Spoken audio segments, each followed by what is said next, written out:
उसने काम किया, उसने दरबार की और सुल्तान की निरंकुशता को बढ़ाने के लिए उसने दरबार में वैभवशाली रस्मों को, जो कि ईरानी पद्धति थी या फारसी पद्धति, उसके आधार पर ढालने का प्रयास किया। उसने दरबार को भव्य बनाया और दरबार में उसने कठोर अनुशासनात्मक कानून लगाए। उसने फारसी परंपरा के आधार पर सिजदा और पायबॉस या पैबॉस की प्रथा प्रारंभ की। सिजदा में जमीन को लेटकर और शास्त्र का अभिवादन करना पड़ता था, और पायबोस में सुल्तान के सिंहासन के पास जाकर उसके चरणों को छूना होता था। ये दोनों प्रथा बल बनने शुरू की, जिसके द्वारा वो अपने साथी, जो कभी उसके साथ ही रहे होंगे 40 गुट के सदस्य, उनसे स्वयं को ऊपर दिखाना चाहता था। इसके अलावा दरबार में उसने हबशी अंगरक्षक रखे, जो नंगी चमचमाती तलवारें लिए उसके समक्ष खड़े रहते थे, और सुल्तान के दरबार में आने से पहले ये जो उसके अंगरक्षक होते थे, जो एकदम काले हबशी होते थे, वो चिल्लाकर सुल्तान के आने की सूचना बिस्मिल्लाह बिस्मिल्लाह करके वो लोग देते थे, ताकि सुल्तान के आने से पहले दरबार के सभी लोग एकदम अलर्ट हो जाएं। इसके अलावा उसने दरबार में कोई भी व्यक्ति जो था वो उसके सामने बैठने की पाबंदी नहीं थी। हाँ, खलीफा के 2 प्रतिनिधियों को केवल उसके सामने बैठने की इजाज़त थी। बाकी किसी को उसके सामने बैठने की, बात करने की, हंसने की, ठिठोली करने की किसी भी तरह की इजाज़त उसने नहीं दी थी। दरबार में सब लोगों को एकदम साधारण मतलब सिंपल वस्त्र पहन के ही आना होता था। उसने न केवल दरबार को एकदम विहंगम या एकदम विशाल बनाया, बल्कि उसने सम्राट के व्यक्तित्व को भी बहुत ऊपर ले जाने की कोशिश की। उसने सम्राट के दिखावटी मार मर्यादा पर बहुत जोर दिया। वो जानता था कि सम्राट केवल तभी तक अपने अमीरों से अपने को श्रेष्ठ बता सकता है जब वो उनसे ज़्यादा घुले मिले नहीं, बातचीत नहीं करे। तो उसने अपने अमीरों से या अपने दरबारियों से घुलना मिलना बहुत ज़्यादा कम कर दिया, और वो किसी से बात नहीं करता था। उसने अपने पूरे व्यक्तित्व में ही परिवर्तन लाने का प्रयास किया। बलबन ने दरबार में जो अपना दबदबा बनाना चाहा, उसने उसके लिए अपने को भी चेंज करना शुरू किया।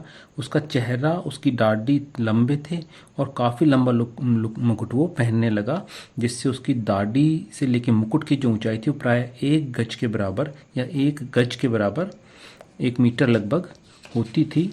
और जब भी वो बाहर निकलता था तो संपूर्ण सुसज्जित होकर वो बाहर निकलता था। एक विद्वान एक जगह कहते हैं कि बलबन के निजी सहायकों तक ने भी उसे बिना राजसी वस्त्रों के नहीं देखा, और न ही वो उनसे कभी बिना राजसी वस्त्रों के मिलता था। उसने अपने निजी जीवन को भी उच्च पवित्र गरिमा में बनाने का पूरा प्रयास किया। उसने सिंहासन पर बैठते ही दावतों में जाना बंद कर दिया, शराब पीना बंद कर दिया, अपने जीवन को नैतिक रूप से बहुत उच्च किया। वो या तो अपने खाली समय में शिकार करने जाता था या फिर संतों के साथ में या महात्माओं की संगति में अपना खाली समय बिताने लगा। उसने सम्राट के पद को हर्ष शोक से बहुत ऊपर कर दिया। वो अब इन चीज़ों से सामान्य दरबार में विचलित नहीं होने का दिखावा करने लगा। यहाँ तक कि विद्वान कहते हैं कि जब उसे उसके बड़े पुत्र की मृत्यु की सूचना दरबार में मिली तब भी उसने किसी भी तरह का शोक व्यक्त नहीं किया, जबकि समकालीन साहित्यकार लिखते हैं कि वो अपने पुत्र की याद में अकेले में घंटों रोया करता था। तो इस तरह से उसने सम्राट के पद को इस शोक, हर्ष, विषाद, इन सब से उसने उनको मुक्त कर दिया। तो उसने न केवल शासकीय जीवन में परिवर्तन किया बल्कि अपने व्यक्तिगत जीवन में भी इस राजत्व सिद्धांत को लागू करने के लिए परिवर्तन किया। कुरान के नियमों को कड़ाई से पालन करने लगा। न्याय के निष्पादन को उसने विशेष बल दिया। निष्पक्ष न्याय को वो शासक का सर्वोच्च कर्तव्य समझता था। इस प्रकार बलबन ने सेना को उसने बहुत सुदृढ़ करने का प्रयास किया और इस प्रकार बलबन ने राजत्व सिद्धांत को बहुत उच्चतम स्तर पर ले गया और बलबन अपने कार्यों से राजत्व को शासक की गरिमा को बहुत उच्चतम स्तर पर ले गया। तो इस तरह से हम देखते हैं कि बलबन ने राजत्व सिद्धांत के लिए क्या क्या कार्य किए। ये जो संपूर्ण कार्य जो हैं ये बलबन का राजत्व सिद्धांत कहलाता है, जिसके द्वारा उसने राजा की जो गरिमा या जो प्रतिष्ठा सल्तनत काल में दासवंश के समय में समाप्त होने लगी थी या अमीरों के वर्चस्व के कारण कम होने लगी थी, उसको समाप्त करके बलबन ने पुनः शासक के पद को गरिमा में बनाया। जनता में उसका सम्मान, उसका डर, अधिकारियों में उसका डर पैदा उसने किया और इस संपूर्ण जो राजस्व उसका था, उसका जो उद्देश्य था वो स्वयं को सामान्य जन से अलग करना और जनता को या अपने पदाधिकारियों को ये बताना कि राजा न केवल स्वयं की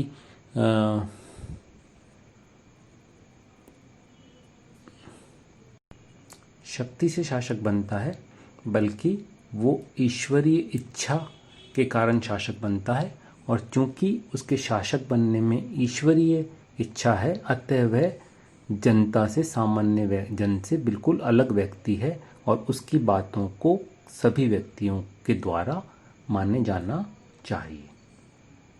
तो इस टॉपिक को अब हम समाप्त करते हैं। धन्यवाद।